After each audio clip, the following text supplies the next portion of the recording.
আজ এমন তিনটি এমন ব্যবসার কথা বলবো যাতে মহিলারা এই ব্যবসাটি খুব ভালো করে করতে পারবেন। সার্ভিস ওরিয়েন্টেড বিজনেসের ক্ষেত্রে মহিলাদের অবদান কিন্তু খুব বিশেষ ভূমিকা পালন করে এবং মহিলারা এই সার্ভিস ওরিয়েন্টেড বিজনেসে কিন্তু খুব ভালোভাবে পারফর্ম করছে এখন। সুতরাং যদি এডুকেশন সেন্টারে আপনারা যান, অর্থাৎ এডুকেশন, যে কোনো এডুকেশন আপনারা যদি অনলাইনে করান তাহলে কিন্তু এখান থেকে ভালো বিজনেস স্কেলিং আপ করবে এবং আপনারা বাড়ি বসে করতে পারবেন।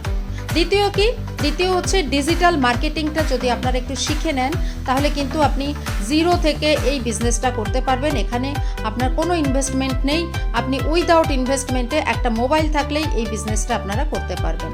তৃতীয়ত কি, হেলথ কেয়ার অর্থাৎ ফিজিওথেরাপি যদি আপনারা করেন, একটু শিখে নিলে আপনারা কিন্তু ফিজিওথেরাপি দিতে পারেন, বিউটি থেরাপি দিতে পারেন। এইসব থেরাপির কাজও কিন্তু আপনাদের দ্বারা খুব ভালো হবে। সুতরাং এই ব্যাপারটা আপনারা দেখে নিন।